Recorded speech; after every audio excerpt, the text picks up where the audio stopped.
Is your retirement coming up but you have nothing saved? In today's video, I'm going to be giving you a few tips I've learned from my last 10 years of being an advisor to help you plan for your retirement coming up. So how do you start saving? So it's important to know before you start getting saving, you need to set a goal or how much do you need to have in order to retire.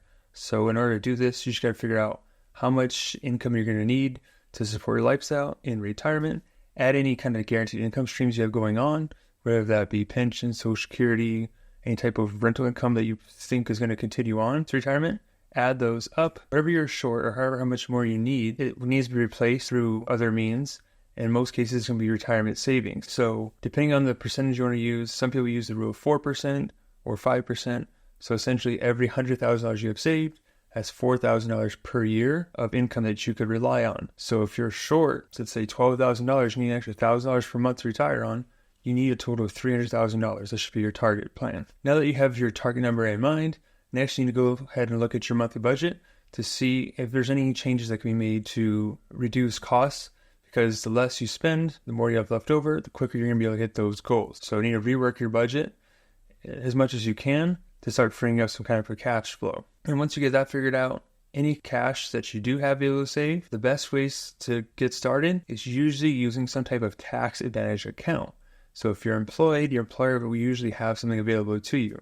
It could be something like a 401k plan, a 403b, deferred compensation, something like that. So all of your term plans are going to have some type of tax advantage. So if we put it on a pre-tax basis, you're going to get a tax deduction now, you'll pay the taxes on it later. If you do use a Roth, it means you're going to pay the taxes now, and down the road is going to be tax-free.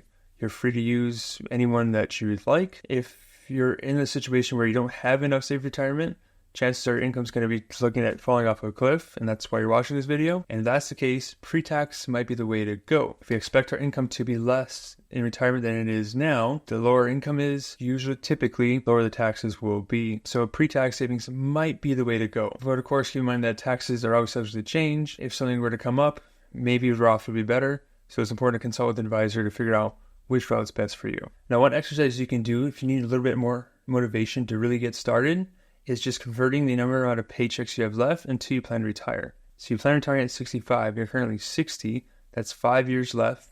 Let's say you get paid once a month, that's only 60 paychecks left in your working career, and that's it. So every month that goes by that you're not actively saving and working towards this goal is one less paycheck you have to work with.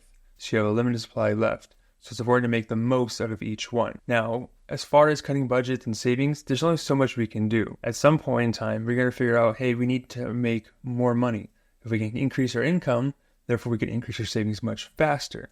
So the question is, what can we do to increase your income capacity? Is it time to maybe change careers or change companies to potentially move up on the pay scale? If that's not in the cards, not something you're willing to do, then you're going to have to start looking at other income streams available to you. So what can you do to earn extra money? So one route a lot of people go is they start to take on a second or maybe even a third job.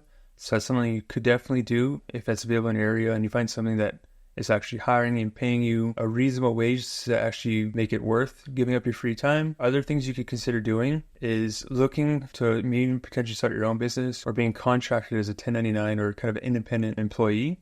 That way you kind of set your own hours and rates to a degree. So some easy ways to get started, things that are really big right now is transcription services. So with all the online and video content coming out, people are needing to translate their videos so they can put the subtitles on it. Now, I use a lot of these tools, like the one I'm recording on actually comes with like an AI transcriber, but it is far from perfect.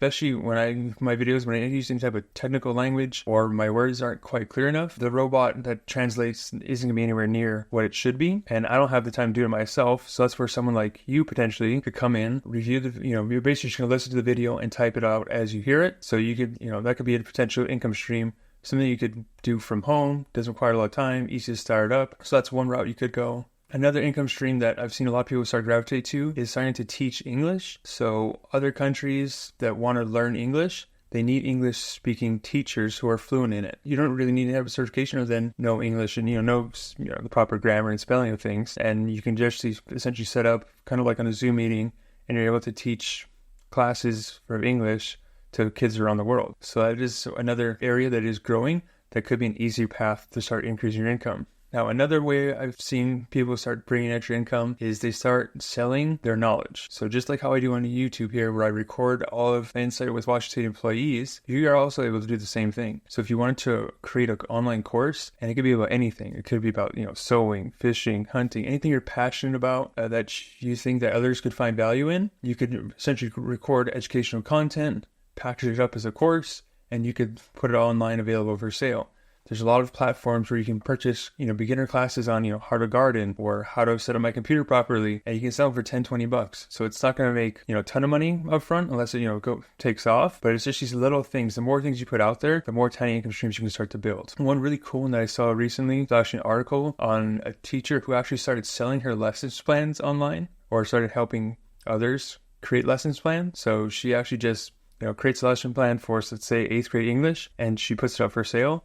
And teachers from around the U.S. will actually purchase that. If they're new, short on time, something happened, they need something quick, they go online, they'll pay her, I don't know what her fee is, but they pay her a set fee just for the lesson plan. So she just creates lesson plans for different topics, and she makes a living just doing that alone. So the more you think about it, the more ideas that you might have come to mind of ways you potentially start making more income.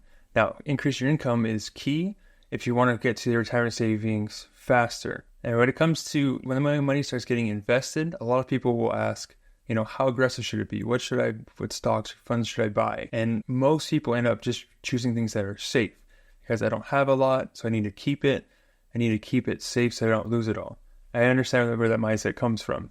But a quote that I like from Warren Buffett is, you should never risk what you have for something you don't need. So for people that do have money, when they start chasing their performance goals, they're risking what they have for an extra few percent that they don't need, and they might lose more than they bargained for. In a case where you don't have anything really saved up for, it may be time to actually take on more risk, because you don't have much to really lose here, that you could afford to take on more risk, because in the current capacity, it's probably not going to work out anyways. If it goes down, it's not going to make, you're still pretty much in the same position anyways.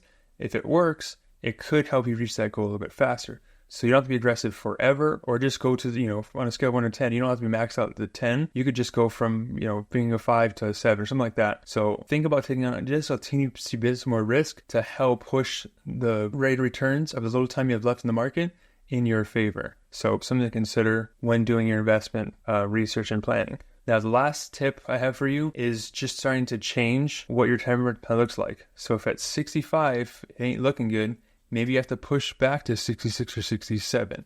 So I know a lot of people with Social Security, they want to collect it at right when they retire, at 65, 66, something like that. But every year you defer taking Social Security, it actually increases the amount of income you can have. So the longer you can hold off on it, the bigger your paycheck. So just because you said, hey, I'm going to retire at 65, if it ain't in the cards financially for you to do so, don't feel bad about having to extend it or push back collecting Social Security. Sometimes you got to make changes to plans when things don't go our way. So delaying Social Security or even pension benefits could be something to consider in that situation. Another thing you could look at, if you are a homeowner, even if you still are making mortgage payments on it, if you have equity in a home that you own, you could potentially unlock that and access that money and use it for your retirement. So a buddy of mine likes to call these retirement mortgages, and it's really what they're for. It's a way for you to take equity that is just sitting there in your home doing absolutely nothing really, and you're able to use it, whether it's to, pay off other debt or use it for cash flow for retirement needs. These are great ways to go. Now,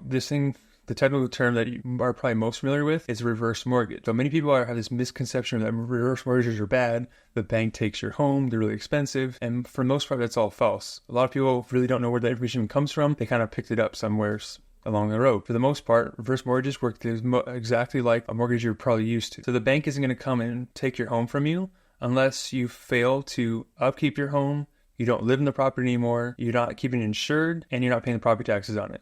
So the same rules apply when you have a normal mortgage apply to reverse mortgage. So if you ever heard someone that lost their own reverse mortgage, it's typically because one of those 4 things were not satisfied. At the end of the day, when the residents of the home both pass away, the home does go up for sale essentially. If the beneficiaries want to purchase the home to kind of satisfy the outstanding balance, they can do it that way. In most cases, a lot of kids, may not want the home, want to keep it.